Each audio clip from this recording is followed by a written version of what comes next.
बिस्मिल्लाहिर्रहमानिर्रहीम अल्लाहुम्मा सल्लि अला मुहम्मदिन व अला आलि मुहम्मद व बारिक व सल्लिम व सल्लु अलैहि। डियर स्टूडेंट्स, अस्सलाम वालेकुम व रहमतुल्लाहि व बरकातुहू। उम्मीद करता हूँ आप खुशबाश होंगे, ठीक ठाक होंगे और अल्लाह से दुआ करता हूँ कि अल्लाह पाक आप सबको और हम सबको दुनिया और आखिरत के हर इम्तिहान में कामयाबी अता फरमाए। जैसा कि आप जानते हैं कि हमने अकाउंटिंग की सीरीज स्टार्ट की हुई है। अकाउंटिंग के हम 5 बेसिक हेड्स पढ़ रहे हैं। पहला हेड हमने एसेट के बारे में तफसील से वीडियो लेक्चर बना दिया। उसके बाद हमने एक्सपेंसेस के बारे में एक तफसीलन लेक्चर आपके सामने पेश किया और उसके बाद हमने इनकम और कैपिटल का हेड आपके सामने बयान किया। आज की जो वीडियो है वो अकाउंटिंग का आखिरी मेन बेसिक हेड जिसे हम लायबिलिटीज कहते हैं उसके बारे में होगा। और उम्मीद करता हूं कि इस लेक्चर को सुनने के बाद, देखने के बाद आप लोग इस काबिल हो जाएंगे कि आप अच्छी तरह अबूर हासिल कर लेंगे कि लायबिलिटीज क्या है, इसकी इकसाम क्या है और कौन कौन सी लायबिलिटीज होती हैं। तो स्टूडेंट्स, आगे वीडियो की तरफ बढ़ते हैं उससे पहले मैं आपसे यही रिक्वेस्ट करूंगा कि अगर आपने चैनल को सब्सक्राइब नहीं किया तो अभी सब्सक्राइब कर लीजिए और लाइक का बटन भी दबा लीजिए। और अगर वीडियो अच्छी लगे तो दोस्तों के साथ, अपने कुलीग के साथ इसको शेयर करना मत भूलिएगा। बेल आइकन का बटन जरूर प्रेस कर लें ताकि हर आने वाली नई वीडियो का नोटिफिकेशन आपको मिलता रहे।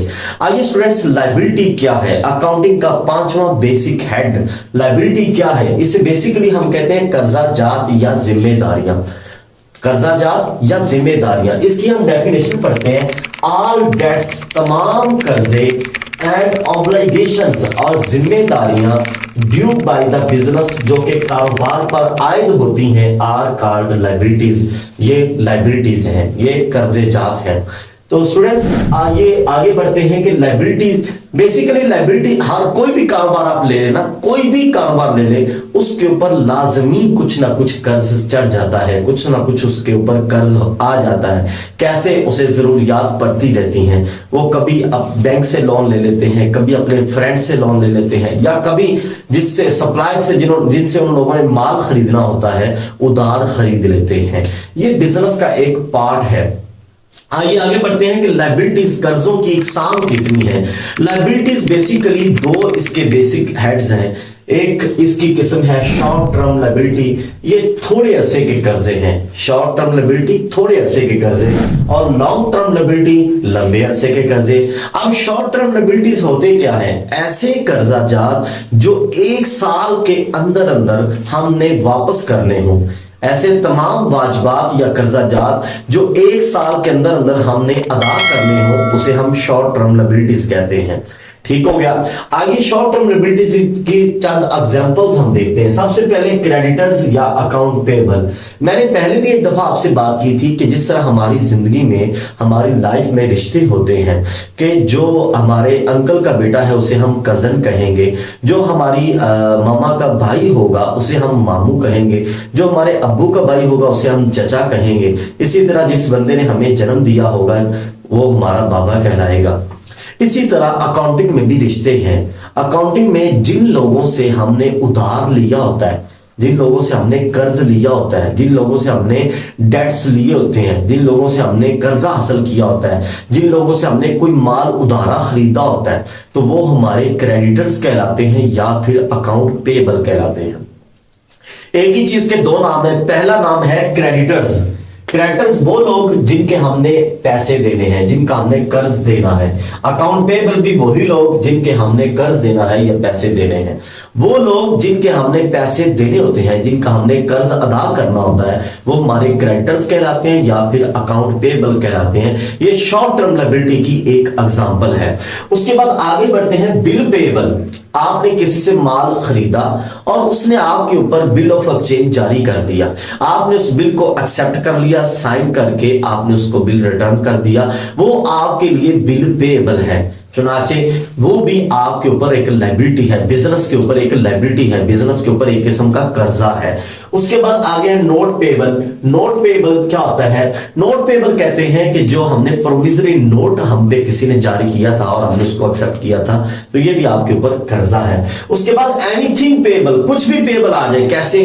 कोई एक्सपेंस पेबल आ जाए, रेंट पेबल, आपका रेंट बन गया है अभी तक आपने दिया नहीं। कमीशन पेबल, आपने एक बंदा रखा हुआ था उसका कमीशन बन गया अभी तक आपने उसे कमीशन पे नहीं किया।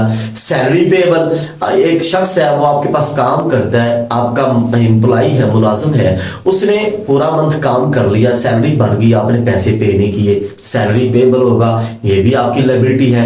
इसी तरह वेजेस पेबल, इंटरेस्ट पेबल, आपने बैंक से लोन लिया हुआ था, उसके ऊपर आपका इंटरेस्ट बनता था लेकिन अभी आपने इंटरेस्ट दिया नहीं, ये इंटरेस्ट पेबल, ये आपकी लायबिलिटी होगी। ऐसी कई एग्जांपल्स हो सकते हैं, ठीक है, जिसको जो पैसे, any bill payable, electricity bill आपको आ गया, आपने अभी तक अदा नहीं किया, आउटस्टैंडिंग है वो, तो ये सारे आपके ऊपर कर्जे हैं। इसी तरह अगर इनके साथ लफ्ज अक्रूड या आउटस्टैंडिंग आ जाए तो ये भी आपकी लायबिलिटीज होती हैं। आउटस्टैंडिंग और अक्रूड का मानी है कि अभी तक आपने अदा करना है। कैसे? जैसे मैंने अभी एग्जांपल दी, रेंट पेबल का मानी ये है कि आपने रेंट अभी देना है। इसी तरह रेंट आउटस्टैंडिंग का मीनिंग भी यही है। इसी तरह रेंट अक्रूड का मीनिंग भी यही है कि आपने रेंट अभी देना है। इसी तरह इंश्योरेंस पेबल है, commission payable, commission outstanding, commission accrued, ये सारी चीजें जो कुछ आपका पेबल, आउटस्टैंडिंग या अक्रूड होगा वो आपकी लायबिलिटी होगी, वो आपकी क्या होगी? लायबिलिटी होगी। मैं दोबारा रिपीट करता हूं, अगर किसी वर्ड के साथ रेंट पेबल आ जाए लायबिलिटी है, रेंट आउटस्टैंडिंग आ जाए लायबिलिटी है, रेंट अक्रूड आ जाए लायबिलिटी है, salary payable, salary accrued, salary outstanding, commission payable, commission accrued, commission outstanding, कुछ भी ये चीजें आ जाए तो ये आपकी लायबिलिटी होती है। इन तीनों चीजों का मान ये है कि अभी पेबल, अभी आपने अदा करना है, ये आपके ऊपर कर्जा है, बिजनेस के ऊपर कर्जा है। जब मैं आपकी बात करता हूं तो ये बिजनेस कंसीडर होता है कि आपके बिजनेस के ऊपर इसकी लायबिलिटी है। उसके बाद आगे देखिए, अनअर्न्ड इनकम, ऐसी इनकम जो आपने कमाई नहीं लेकिन ले ली है। कैसे? इसको एडवांस इनकम भी कह सकते हैं, ठीक है। कैसे? फर्ज करें आप एक दुकानदार हो और आपके पास एक शख्स आया, उसने कहा कि भाई आप कपड़ा बेचते हैं तो आप ऐसा करें, मुझसे ये 10,000 एडवांस ले लें, मैं कल तक आपसे कोई ना कोई कपड़ा ले जाऊंगा। अब जो 10,000 रुपया आपको दे गया, ये आपकी इनकम नहीं है, क्योंकि इसके बदले में आपने गुड्स अभी तक नहीं दी। ये आपके ऊपर एक किस्म का कर्ज है, एक किस्म की आपके ऊपर लायबिलिटी है। वो कल तक अगर कोई सूट नहीं लेता, वो आपसे ये भी कह सकते भाई मेरे पैसे वापस कर दो, मैंने सूट नहीं लेना, ठीक है। ये अनअर्न्ड इनकम है या एडवांस रिसीव इनकम है, ये भी बिजनेस के ऊपर एक किस्म की लायबिलिटी है। या आपने अपनी बिल्डिंग रेंट पर दी हुई थी कुछ लोगों को, और उन लोगों ने आपको 3 माह का रेंट एडवांस दे दिया।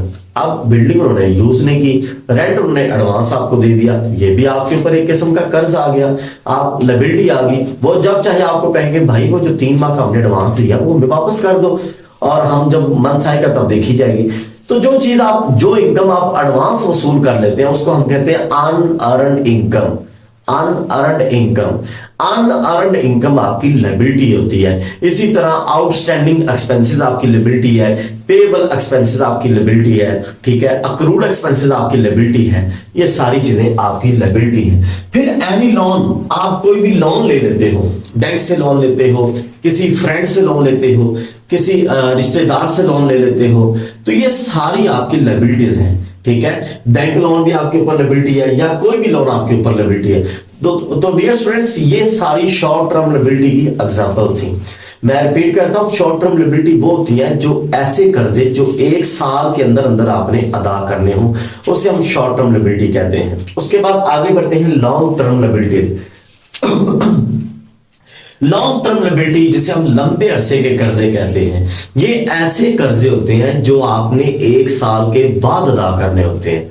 जो आप कारोबार के ऊपर एक लंबे अरसे के कर्जे होते हैं जो कारोबार ने 1 साल से बाद भी अदा कर सकता है, उसको एक ऑफर होती है। उसमें क्या क्या चीजें मुमकिन आती हैं? बॉन्ड्स पेएबल, गवर्नमेंट की सिक्योरिटीज है, बॉन्ड्स गवर्नमेंट इशू करती रहती है, तो वो एक लंबे अरसे की लायबिलिटी होती है। तो वो आपने जो है ना कर्ज, अगर किसी से आपने बॉन्ड्स इशू किए हैं तो आपके ऊपर एक लंबे अरसे का कर्ज आ गया, तो आपने एक लंबे अरसे बाद देने होते हैं। इसी तरह बॉन्ड्स या डिबेंचर्स, ये भी डिबेंचर्स भी सेम यही होती है। डिबेंचर्स आपने देखें, जो बंदे कंपनी के मालिक होते हैं ना, वो कंपनी के शेयर्स को को परचेज करते हैं।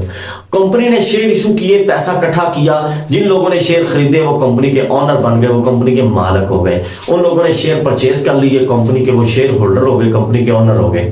इसी तरह कंपनी को फिर भी पैसों की जरूरत पड़ती है। अब फिर कंपनी क्या करती है, कंपनी डिबेंचर इशू करती है कर्ज लेने के लिए। अब डिबेंचर भी लंबे अरसे के लिए इशू किए जाते हैं, अमूमन 1 साल से ज्यादा अरसे के लिए ही होते हैं, और डिबेंचर्स के साथ कोई ना कोई परसेंटेज भी लगती है।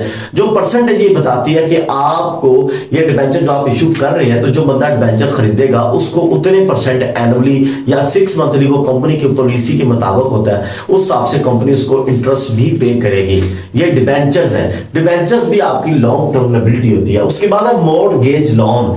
ये है कोई चीज आप गिरवी रखा के, आप अपनी जायदाद गिरवी रखवा कर या कोई फिक्स एसेट गिरवी रखवा कर, बैंक के पास एज ए रहन रखवा कर, गिरवी रखवा कर आप कहते हो मुझे एक लंबे अरसे। अब जारी बात है, अगर आपने अपनी जायदाद या कोई बिल्डिंग या कोई फिक्स एसेट गिरवी रखवाना है, तो वो एक लंबे अरसे के लिए आपने लोन लेना होगा, तो वो एक लंबे अरसे का कर्जा होता है, तो वो भी आपके ऊपर लॉन्ग टर्म लायबिलिटी कंसीडर की जाती है। उसके बाद बैंक लोन के साथ अगर मेंशन आ जाए कि ये लॉन्ग टर्म लोन है, फिर भी वो लॉन्ग टर्म लायबिलिटी होगी। या 7% अमूमन आती है कि 8% लोन, 10% लोन। ये परसेंटेज ये हमें ये बता रही होती है कि आपको 1 साल के बाद इतना इंटरेस्ट बैंक को देना पड़ेगा।